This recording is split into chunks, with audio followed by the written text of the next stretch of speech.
Hola, ¿cómo estás? Espero que estés súper bien. This is Tamara Marie, host of the Learn Spanish con Salsa podcast. Now, before we jump into this episode, I wanted to let you know about a special opportunity that you're definitely going to want to take advantage of, especially if your goal is to become fluent in Spanish.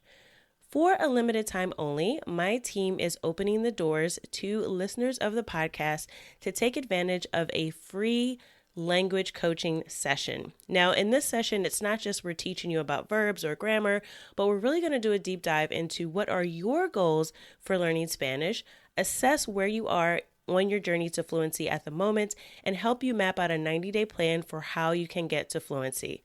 So we are going to help you take your Spanish to the next level, whether you're afraid of speaking Spanish or you just get a little bit nervous when you're talking to native speakers, or maybe you've got some of the basics down, but you really know that you struggle with getting your Spanish to flow and your listening skills aren't up to par. Whatever it is, even if it is a specific grammar issue, we will help you map out how to tackle that. And normally these sessions do cost, so we are offering a few slots for free. There are limited spaces available and they'll only be open up through the end of the month. So make sure you sign up. Go to SpanishConSalsa.com/coach. That's SpanishConSalsa.com/coach to book your free language coaching session where we will help you map out a 90-day plan to get to Spanish fluency. Okay, let's get started with the episode. When Hurricane Maria hit the island of Puerto Rico in 2017, the entire world watched in horror as people went without electricity, without water, and wondered if the island would ever recover. But as usual, the media just moved on to the next story, and we really haven't heard much about what's happening there since that time. If you've been wondering, is Puerto Rico still a good place to visit or even to potentially move to one day? My guests Troy Davis and Tennay Davis Porter will tell you all about it in this next installment of the Black Expat series here on the Learn Spanish con Salsa podcast. So if you've been thinking about visiting the beautiful island of Puerto Rico, this episode is for you. Así que vamos a empezar. Let's get started.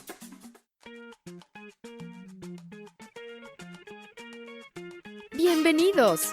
Welcome to the Learn Spanish con Salsa podcast, the show for Spanish learners that love music, travel, and culture. Close your grammar textbooks, shut down the language apps, and open your ears to how Spanish is spoken in the real world. Let us show you how to go from beginner to bilingual. Here is your host, certified language coach, Tamara Marie. Hola y bienvenidos al episodio 124. Welcome to episode 124 of the Learn Spanish con Salsa podcast. This episode is the next installment of our Black Expat series with a focus on Puerto Rico. I sit down with Tennay Davis Porter and her husband Troy Porter, and they talk about how the couple successfully managed to move to Puerto Rico to establish a life there. They talk about everything from the cost of living to where to get the best food to the best neighborhoods that you can live in without having to spend a whole lot of money. I know that you will enjoy our conversation because Puerto Rico is also one of my favorite places. So I get to talk a little bit about my experience visiting the island after Hurricane Maria as well. But before we get started, I have to take a moment to give a special shout out to Annie, Denai, and Josh. They are members of the Spanish con Salsa Fluency Club, and I had to take a moment to say, Feliz cumpleaños, happy birthday. This is your birthday month, so I hope you are celebrating for the entire month of May. And I want to give a shout out to one of our listeners who left us a 5-star review in Apple Podcasts. This review is from Nutty ML, and they say, Me encanta Learn Spanish con Salsa. I found Learn Spanish con Salsa at the right time. It combined my love of Spanish music, dancing, and my big desire to learn the Spanish language. Tamara includes relevant and engaging topics with various speakers. I love how each topic provides a spotlight into the Spanish culture and various techniques to keep the learning embers burning. Gracias, muchísimas gracias, Nutty ML, for your review. And don't forget, you can also leave us a review on Apple Podcasts by clicking on the link in our show notes for this episode, learnspanishconsalsa.com/124. And make sure you listen until the end of this episode, and I'll tell you more about how you can get your hands on your very own copy of our Puerto Rican Spanish book, which is our bilingual guide to Spanish as it's spoken on the island. All right, with that, let's get to my conversation with Troy and Tennay. Hola, Troy y Tennay. Welcome to the Learn Spanish con Salsa podcast. Hola! Hola, thanks for having us. So I'm super excited to have you guys on the show today because we get to talk about one of my favorite places on the planet, which is the island of Puerto Rico. So we're going to delve into that because I've been doing the series on Black Expats just for people who want to know about the process of moving abroad. If you've thought about it before, if you're not sure if it's right for you, bringing you conversations with people who actually have already taken that leap and begun to do some of that traveling and moving overseas. So Troy and Tennay are going to share some of that with us today. And first, could you all just start out, just introduce yourself, tell us a little bit about you, where you're from, and sort of what made you think about, starting your journey traveling outside of the U.S.? Well, thanks for having us so much. First of all, we're actually so flattered. Me and Troy, we actually met in Greece. We were both in the military. We're military veterans. And, once I was stationed overseas, I loved to travel. And little by little, we would just travel, but mostly with the military. So it's a little bit different. Once we were able, once we can afford, to start really traveling, we really just wanted to go all over the place. And we just started going from place to place. And there was a moment when I was asking my job at the time for time off, and they were kind of giving me a hard time. And I'm like, man, but I just want to travel more. And I just didn't like being told no, that I couldn't go somewhere because the world is so beautiful. And I just told Troy, well, what if we just decide to just go for it? That's always been my dream. And his dream was just really to retire, but I'm gonna let you just tell him tell you more about his dream. And we just decided to just go for it. You get one life, you get one life. So I'm like, let's just go for it. And I'm my background from Texas. Like she said, we're retired veterans. And when I left home at 18 and I got to travel the world with the military, I think that's how it got in traveling for me, because it was at 18 years old, leaving home, going to Washington State and seeing a whole new world, people, the environment, everything. And I did that for 20 years in the military. And I just it's just a habit now. Tennay be like, I'll wake up, check my email, and she didn't book the trip already. And I'm like, okay, we're going to Colombia. All right. So, and that's just how it's been since we've been together, And we wanted to get away from the northern atmosphere, to get away from cold weather. And originally, Tennay wanted to go to Panama. And because if she'd have got her way, we would be living in Panama right now. But I was like, why not go to Puerto Rico? We usually go there 2-3 times a year anyway. We both love it. We know a lot about it. And we came to visit, and we've been here ever since. And I used to live in Puerto Rico. I was stationed here with the military. I lived here for almost 3 years. Fell in love with it here. But I just wanted to kind of get a little more out of my comfort zone, because Puerto Rico is a little bit Americanized. Obviously, it's American territory. But so I really just wanted to take myself outside the box a little bit more. And I thought Panama would be great for that. But then when COVID happened, we couldn't get the visa that we were looking for. And we actually already had another trip booked to Puerto Rico, because we come to Puerto Rico all the time. Or now we're here, but we used to come here all the time. And so we're down here. And then you're like, man, you know what? Let's just stay. Let's just stay. And so it really just kind of happened like that. I had already sold everything, sold my house. We sold everything in plans that we were just going to pick up and move to Panama or somewhere. We kind of sold everything before we really had a plan. It was just happening. I didn't want it to be so structured. I'm not an Excel spreadsheet type of person. I'm more of a just kind of wing it kind of person. And so, I was laughing well, hey, what are we going to do with this? I still have a car in Texas that I'm like, what am I going to, but we just kind of just let it happen. And I'm sure for some people that planning is great. I wouldn't tell people to not plan, but what I'm saying is I don't want to stress myself out. That's the whole purpose of, leaving, the typical workforce and doing something like this. So I like to be a little bit more laid back with that kind of stuff. And Puerto Rico is amazing, it's amazing here. So.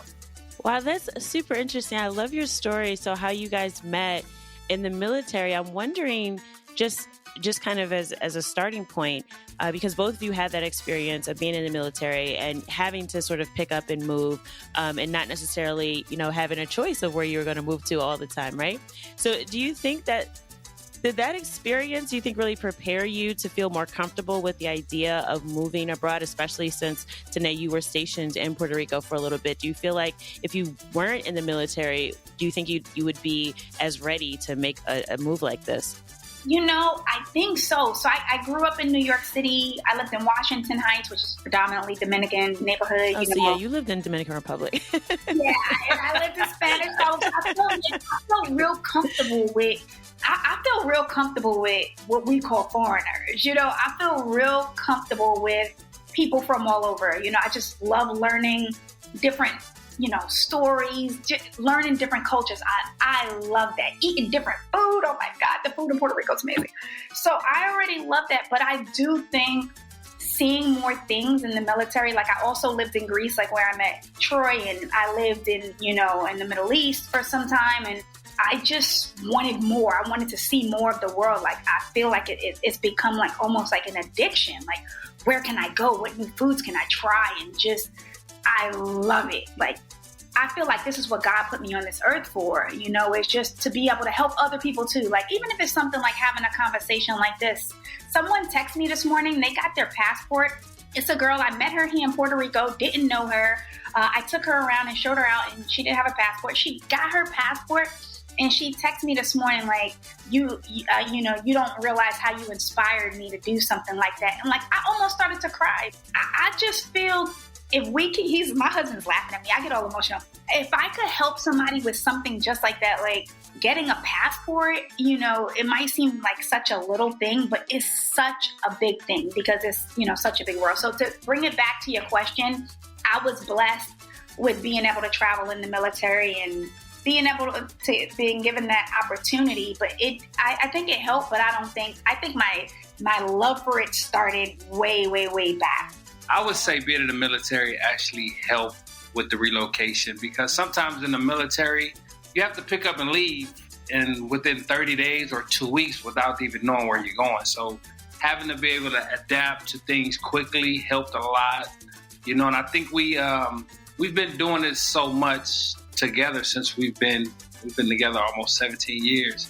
And like I said, Tennay, she'll book a trip and next thing you know, I'm leaving in 2 days to go somewhere, And I try to give you more than 2 days. We go do crazy stuff. She's had me swim with sharks and stuff like that. And I think we kind of passed that on to our kids because all of our kids, they didn't picked up and moved from Florida to California.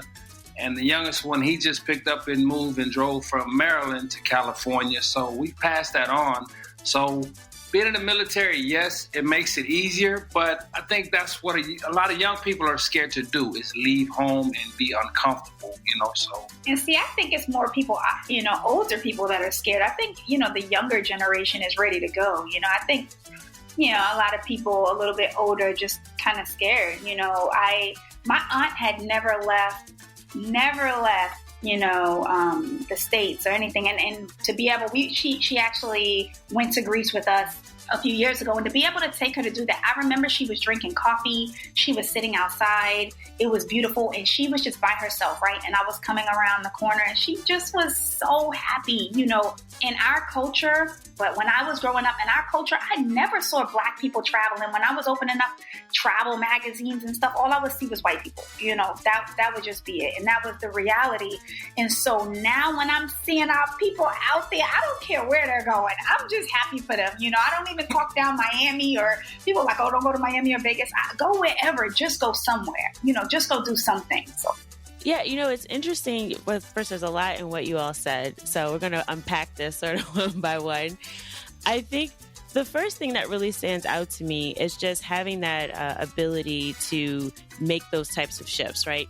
So having that experience in the military sounds like it was helpful, but it sounds like, Tennay, your spirit was more of like you were already ready and you were open. And as you mentioned, sort of growing up, a lot of people, especially for me growing up, you grew up on the East Coast of the U.S., I knew people who didn't even leave their neighborhood, let alone, leave the country or leave the city or think about going abroad. So I do think culturally it has been a challenge, which is one of the reasons why I really wanted to do this series, is because I think there is a lot of fear. And I think a lot of that fear comes from not knowing, right? Not knowing what to expect, not knowing if you'll be accepted when you go somewhere, not knowing how it will be, especially, you mentioned Greece, you mentioned the Middle East. These are places where people don't necessarily speak English as readily as they might in some other places. So there is a lot of fear that's built up, and hopefully some of the information we can give folks today will help them get over some of that mystery about, traveling and even moving abroad. So I want to talk a little bit about Puerto Rico, because you mentioned, Tennay, that you were stationed there for a few years. Where were you stationed and where do you guys live now?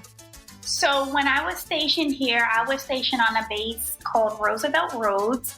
We used to call it Roosevelt Roads, and it was down in Saba. I actually just got a chance to go back on that base because I took the ferry to Culebra, and it's out of that base, which is, that base is closed. It's been closed for years now, and it just looks completely different. But so now we live in the Isla Verde area, but we're actually getting a house built in the Peñones area of Loíza, which I would say it's so hard to find property or land over there because no one sells.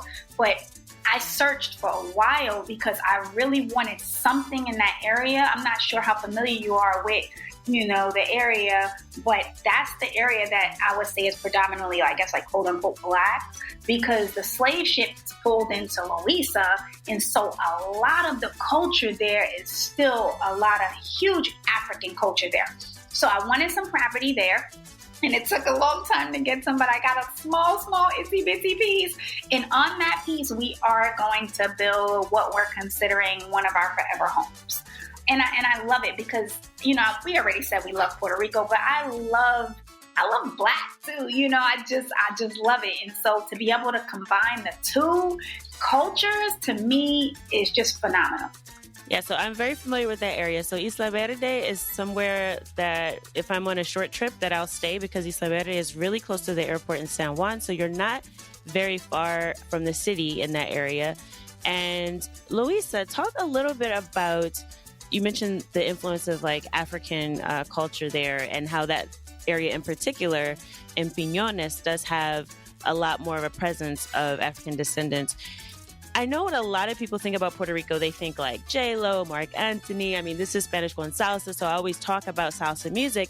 But I think people have this stereotypical view of what a Puerto Rican looks like. And it's usually not someone who is Afro-Latino, Afro-Latina. So in your experience sort of moving there, living in an area which I would consider Isla Verde more of like a touristic area versus like going to Peñones, Loíza, where there are more Puerto Ricans, so to speak, living there. What has your experience been like, just sort of maybe blending in, so to speak? Have you noticed that you sort of stand out as being foreigners, or are people really welcoming of you when you travel throughout the island? Well, I'll say when we bought the property in Loíza, it was almost like, for me, being home in Texas and Louisiana area, because in that area, they look like me. Besides, if I see them standing on their porches or in their backyard cutting grass or trees or whatever, they all look like me until we get up close and we start to have a dialect, and then they speak Spanish. And I don't. So that was one of the, I would say one of the best things I liked about that area. And also being in Puerto Rico, a lot of the people here look like me, being with the melanin. And it's heartwarming because the people here are wonderful. And it's just like anywhere else. As long as you respect them, they're going to respect you and welcome you into their culture. And you just got to accept that and run with it. And I want to say I've never had any problems with anyone in Puerto Rico as long as I've been coming here in any part of the island. But Loíza was one of those places that everyone actually, when you feel comfortable, everyone looks like you, it kind of makes you feel comfortable. And the food is amazing. I just want to throw that out there. And the music. No, I definitely agree with everything that Troy said. The thing is, I don't try to fit in. We don't try to fit in. Well, it's so funny because our last name is Porter, so we call ourselves the Puerto Ricans, We got our own little Instagram and everything. And, it started off as like, a joke, but we actually meet a lot of people and then, Puerto Ricans. But we just are who we are, and we respect, the culture. And I think a lot of times, I have friends that sometimes they'll travel and they're not trying to speak Spanish or visit the areas outside of the tourist areas. And I'm like, look, that's not really Puerto Rico. Isla Verde to me, even though we live here, it's a great hub, and we got some business and stuff that we do in the area. So it's a great hub. But ultimately, I don't feel like this is the identity of Puerto Rico here. You got a lot of expats and just, tourists and stuff. And that's what I feel like it's a tourist area, like you said. But an area like Peñones or somewhere like Luisa or somewhere else on the island that's not as touristy, I feel like you can really, really, really get that, that Boricua vibe, that Puerto Rican vibe. And yeah, I feel like people here are nice. Sometimes, they want to touch my hair or, if I have braids in or something like that. And it's fine. But now I see a lot of the girls here, that are locals wearing braids, and, their culture is so close to ours. And obviously Puerto Rico's very, very, very Americanized. So just bringing it back to, what Troy said, I feel so comfortable and so loved here. And I try to just treat everybody with so much respect. I try to speak Spanish everywhere I go, and it's terrible, but I think they appreciate that. I think they appreciate that you're trying, you're being respectful. And where we bought the property, there was, no Americans from the United States at the time. And I remember one of the owners basically saying like they didn't want to feel like people were coming down there to basically gentrify or appropriate, their land. And they didn't feel like that with us. And I was glad they didn't. I'm like, even if my skin was light, that wouldn't be my nature. But they just welcomed us basically with open arms. And you know how Luisa and Peñones is. You said you've been to Puerto Rico, and they got the music and the bomba, and it is very, I love it. It's just a real tight-knit community, and I just can't wait to be more immersed in that area other than where we are right now in Isla Verde. Yeah, and another thing about Peñones, for people who may have heard, a few years ago, obviously I don't say may have heard, I'm sure people know by now about Hurricane Maria and the impact that it had on the island, but actually the area of Peñones was not affected as badly as other parts of the island. So if you're worried about sort of recovery, and maybe you guys can speak to this as well, I know I visited the island a few times after the hurricane, and it seemed like things were starting to get back to normal. So I wonder sort of how things are there now, and if you're still seeing some of those effects from the hurricane. Well, there is still some effects, but I would say mostly about good 85% of the Peñones Luisa area has recovered from Maria now, because some of the people that we spoke to, restaurant owners, business owners over there, a lot of them have just gotten their money back from Maria from insurance, which is, if you can believe that or not. So, but Luisa is totally different. I mean, if you go through the main street, when you get there, the nightlife or the day life of Puerto Rico is vibrant from the beginning of the entrance all the way through now, versus before, the side where the beach was, there was a lot of damage on that side, and it would just be a business here and there. But now, like I said, it's about 85%. And on the weekend, if you want to go to Luisa, if you have to be there at a certain time, say 3 o'clock, you're going to leave at 2 o'clock. If I'm in Luisa, in Isla Verde, to get there by 3 o'clock, you're going to have to leave about an hour before, because the traffic going into Luisa now, since all the businesses are booming, is that bad. So that just lets you know that the businesses is growing, the neighborhoods and everything is very vibrant now than what it was, I would say, 5 years ago. If I could, say something more about like moving to a foreign place, I would definitely say try to get outside, your bubble, right? Because the whole purpose, I think, of moving is to get out. You're getting outside of your bubble, right? But then, I feel like to move into a foreign location and then just only stay basically eating the food that was where you came from, or hanging with the people that were where you came from, or doing those kind of things. Basically, you're just still there, So I would say try to get outside, that kind of bubble. And so we do typical, USA type things here too, but we really, really, really try to, hang with the locals and learn and stuff like that. And even talking about Louisa, when we were talking about Hurricane Maria, I learned that because many of the descendants that live in Louisa were slaves, right? That they didn't own their land, even though their land had been in the family for generations passed down, and most of them still is still family land. They never had titles or deeds or anything. So many people couldn't get any funds from FEMA or anything after Hurricane Maria. And because of that, Puerto Rico actually put into place some new laws. So I think when you just go to a place, just try to learn about them. Learn, the same way we want people that, come to the United States. We want them to learn, our culture. And so I think that's a big thing. And I think we really try to do that. And we really, really, really try to give back.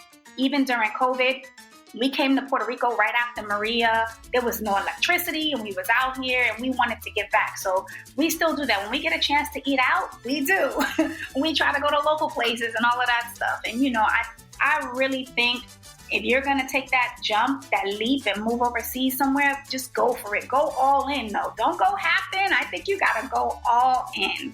Well, speaking about going all in, I am curious about language there and your experience with that. So Troy, you mentioned that you don't speak Spanish, and Tennay, I know we talked a little bit earlier and you said that, you're learning the language and you try to speak Spanish as much as you can. But do you think that someone could move to Puerto Rico without any Spanish and really be able to get along well with the locals? What's your opinion and what's your experience been like with the little bit of Spanish that you have and sort of being able to really communicate with people on the island? Because I know that's a huge concern.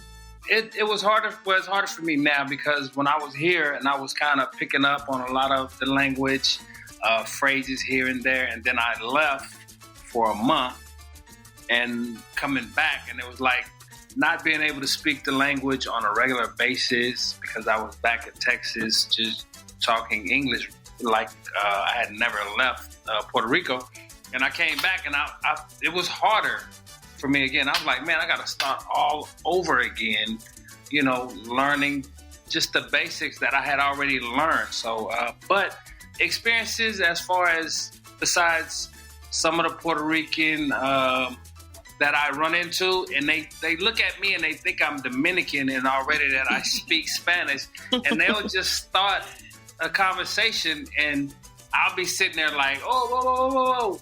No habla español, and then they'll stop and they'll just look at me, and then he's like, oh, you're not Dominican? I'm like, nah, I'm from Texas, but, and we laugh about that, and then they'll start talking to me in Spanish, and then, in English, and we'll have a good conversation, so like I said before, just like anywhere else, how we were raised, if you respect people, they'll give you that respect in return and accept you in open arms. And see, I could say, even though I try to speak Spanish and my Spanish is so choppy, I know a lot of words, but that sentence structure is hard. So I have these posters all over where I'm living with Spanish words and phrases and everything taped up with notes and, and I guess some people are good at language and I'm just not, but I still try. But I don't think you need to learn any Spanish to come to Puerto Rico. You could literally have 0. You might not know one word and you can come down here and you will be fine. A lot of people speak English. There's always Google Translate, so many other things. If someone doesn't know, they'll literally ask someone else. Like Troy tried to order a pizza the other day. The lady didn't speak English and she hung up on him, and he didn't speak English. She didn't even want to deal with it. And it was fine. It's okay. We understand that. But you can make it here with only speaking English. You will be fine. Well, I do want to say I have to challenge you today. So don't say that you're bad at languages. So I am a language coach, so I can't let you get past with that one. No one's bad at languages. It just takes the effort and consistency. And I love that you're saying you have posters up and that you're really trying. So my advice to you is just keep trying, right? Keep pushing yourself to speak the language because that's the way that you'll improve. But sort of just as a comment to sort of what you guys said. So yes, I agree that certain areas of Puerto Rico you can live in without knowing much Spanish, especially where you all are now in Isla Verde, because it is in a very touristic area. A lot of times people will, if they see you in that area, they might even start speaking to you in English or even want to practice, their English with you, because even though Puerto Rico is a U.S. territory, English is taught in the schools, but people don't usually feel comfortable speaking it unless they are in one of the more touristic areas working and are forced to use the language. But so they usually will understand from watching TV. But my experience has been on the island with my friends from Puerto Rico that they just don't use it as much in day-to-day life. And they're a little bit sometimes self-conscious about their English. So that's why you run into those issues where they might understand you, but they're so afraid to respond. They might look for the person that speaks English. Like I had one time I went to the mall, but I went to just order some food, kind of like what you said about being hung up on with the pizza. I remember I just stood there and the person looked at me like, oh my gosh, it's an American. And she was just like, she went to go get the manager immediately. It was like, I can't deal with this. Like, I need to find the person that speaks English here.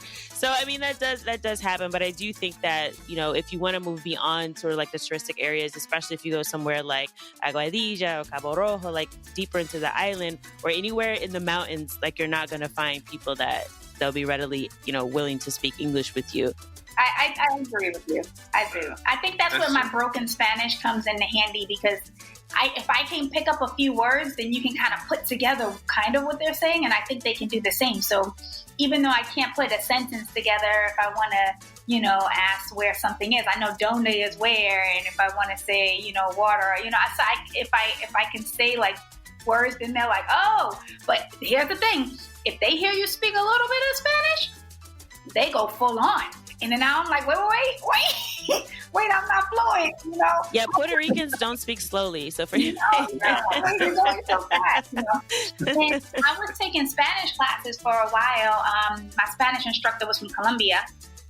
And, just totally different Spanish. I think it is important to talk to someone from the place because, like you said, Colombia is like way different. Even Colombia in the Caribbean coast is way different from Colombia and like Medellin, like where a lot of people, like a lot of expats move. So if you're talking to someone that lives in Cartagena, you might not understand them versus someone in Medellin. So even within a country, it can be very different. So it's very important that you stick to the actual type of Spanish or the country. And Puerto Rico has a lot of like English words that are mixed in. Yeah. So like they'll say things like, here's an example. Instead of like, it's like baby wipes, right? We say in English. There's like a word for that in Spanish, but in Puerto Rico, they call them dabo wipe. It's like dabo wipes, like dabo wipe. So they have so many words that if you don't understand them, but they actually are coming from English words. And Mexico has that too, but it's a whole different set of words. So it's super important, especially in Puerto Rico, because they have this influence from the U.S. that you learn like the way they speak, because it's very different from other types of Spanish. Okay, so I do want to wrap up by asking a few questions I know people are wondering about, because Puerto Rico, it has a sort of a hybrid category, right? It's not its own country, right? They don't have independence, and there's a whole debate about that, which I'm not going to get into. But Puerto Rico is still U.S. territory. You don't need a passport to go there. And there are some even tax benefits, I believe, to Americans moving there, especially if you have a business. So just talk a little bit about the cost of living, because you guys mentioned living in Texas. Some people, if you're living somewhere like New York or, San Francisco, where the cost of living is much higher, you're kind of used to paying a lot for things like housing, for food, especially things like that. So could you talk a little bit about what your monthly expenses are in Puerto Rico versus what they were when you were living in the U.S.? When I was living in the U.S. prior to us deciding we were going to move, I was living in Maryland, about an hour south of D.C., and we had a house, and I want to say my housing expenses, after you start getting, water, electric, mortgage, insurance, I mean, you're talking about $4,000, $5,000. And so I just feel like sometimes we have this idea of a house. Whew, I just realized what was important to me, and those things weren't important anymore. So we downsized, and the area we live in, some people consider this area an expensive area, right? So I'm going to just explain that, because we're, like you said, in a touristy area. And right now I'm in an apartment that we pay $1,100 a month for, right? Which to me is super cheap. But however, if I was not in this location, for the same apartment I'm in different parts of the island, you can get for $300-$400, $500. And that's what everything included. I had a friend call me the other day. I'm helping them find an apartment. And we found an apartment like 20 minutes from where I live, $400. $400. My friend, she just got a apartment in La Perla, which some people think, La Perla has this negative connotation, but it's definitely changing. It's on the upswing. It's becoming trendy. And she found an apartment monthly for $175. So now you can see the difference, right? Spending $5,000 a month, or guess what? I'm going to spend $175 a month. Now think about what you could do with that extra. So it's just so different. And Puerto Rico has tons of tax incentives and things like that, and they are great, but that wasn't what brought us here to the island. We just love the people, the culture, the food. But the cost of living is phenomenal, and some places are priced out to be, similar to the U.S. if you're doing touristy things. But you can go eat. You can get a good plate of food. I mean, rice, beans, chicken, everything for like $3, $2, depending on where you're going. So yeah, you might get that same thing for $20 in a tourist area, but you can definitely survive here on a myriad of budgets. But if you're coming from having your own home, car, yada, yada, yada, you can easily survive here, I think, on $1,500 a month with some. And for me saying that, I feel like that goes a long way, because I'm a Gucci bag type of gal. So I definitely... That shit. I don't know, even down here, every now and then I pull one out, but you don't need them out here. I'm more like a beach bag type of girl now. But you can really... Your money can go so far here. It's so worth it. Unless you're in a touristy neighborhood. If you're in Condado or Isla Verde or something, it's going to be expensive, But even that expensive, you said $1,000 a month is expensive in right? Puerto Rico. So it's relative. Same thing. It's relative, exactly. Are there things that are more expensive there? Because I know sometimes when you're, especially on an island, right, a lot of things have to be imported if they're not sort of native to the area. Are there things that are more expensive there that you wouldn't expect to be, just because of the fact that things have to be imported at times? Sometimes when we're buying vegetables, Puerto Rico, I don't know. They don't eat a lot of vegetables out here. You're at the restaurant, they're going to give you some rice and beans and you might get a salad, but they don't do a lot of vegetables. So when we're like, buying collard greens, which a lot of people, they all sell a lot down here, they are a little bit pricey. Broccoli, spinach, and I don't know if that's because it's imported, but the Jones Act definitely has the cost of food and a lot of other things higher probably than it should be. So for people who don't know what the Jones Act is, can you give like I know it's hard to explain in a short amount of time, but can you explain what that's about and why that has an impact on what things cost in Puerto Rico?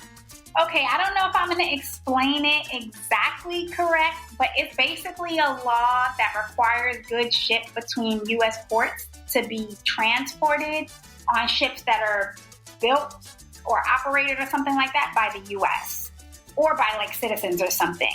And I actually just learned about this recently because I was like, well, what does that mean? What that means is if it's not made in the U.S., then they're basically charging it extra to come in, if that makes sense. So whereas in the U.S., and when I say U.S., I don't mean Puerto Rico, I mean like the mainland. Right? Mainland. I'm going to call it the States, right? If something's being shipped in from China, you may get a great price on it, right? But if it's coming into Puerto Rico, it has to go into the States first, and then if it's coming here, they add like these extra fees and something like that. And so I hope I'm explaining it kind of right. Like I said, I just learned about the Jones Act recently, and I was just like, wow, I was just amazed. So there are some things that are expensive because of the Jones Act. And I found out, I guess, there's definitely the benefits of it, and then there's the downside of it. And that's kind of like with everything here in Puerto Rico. It's like, oh, that's great, but, oh, that's not good, but that's great. So it's just, I guess it just depends on the aspect of what you're looking at it from. Yeah, and I know that actually comes a lot into play, the conversations about statehood for Puerto Rico, as well as even independence. I know there have been a lot of discussions about that, a lot of controversy, like I said, about that over the years. And the Jones Act is a big part of that, just because of Puerto Rico's status as being a territory. It's like they're not fully independent, they're citizens, but there are some things that they can and can't do because of that. So, exactly. So yeah, I know that's a whole complicado bag of worms that I won't get into, but I do hope that people will look into that more, so that you kind of understand, not just sort of, as someone looking to move there and thinking, oh, I'll get all these benefits, it'll be cheaper for me, I won't have to pay as many taxes and things like that.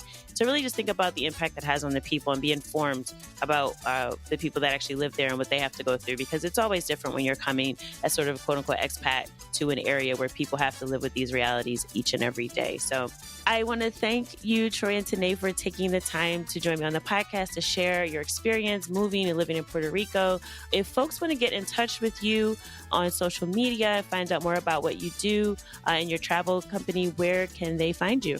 They can find us on Instagram. We are at TNT Travel Team, and I'm also at just_being_Nay, and then Troy is... I'm on IG at That Dude Gone Again 1, DATDUDE Gone Again 1, and Facebook just Troy Porter. Like I say, TNT Travel Team, and you can just keep in touch with us and what we're doing, because we're always having fun with travel and learning the culture, drinks, food, etc. Yeah, and we're also on Facebook, the same thing as TNT Travel Team, and then our name's Tennay Davis Porter and Troy Porter. And if you want to see us doing just whatever in Puerto Rico, we are on Instagram as the Puerto Ricans, _Porter_Ricans, and that's just more focused on like our Puerto Rican stuff. We do have a YouTube page, but it's not up and going yet, but that's also Troy and Tennay, and you should see it, something happening with it this week, and we're super excited, and thank you. Okay, great. Gracias. Gracias. I hope you enjoyed our conversation, and if you plan to visit Puerto Rico or you're thinking about it, make sure you reach out to Troy and Tennay on Instagram, and I'm sure they'd be more than happy to give you whatever information you need about where is the best place to visit, if you're looking for an apartment or a place to stay. Now, as promised, I wanted to give you some more information about how you could get your very own copy of our Puerto Rican Spanish 101 bilingual phrase book.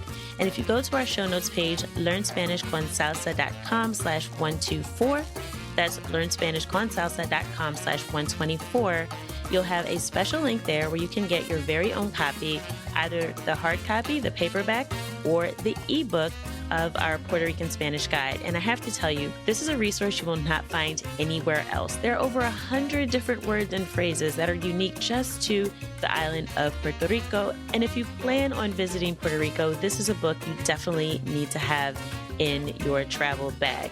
And when you get the book, there's a special discount code that you will receive if you're interested in taking things a step further and getting our conversational Puerto Rican Spanish course.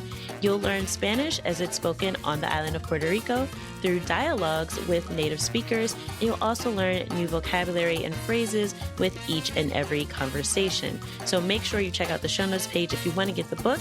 And then if you decide that you want to upgrade and also get the course, you'll get a special discount when you sign up using that link. So learnspanishconsalsa.com/124. As always, I hope that something you've heard today has helped you go one step closer from Spanish beginner to bilingual. Hasta la próxima.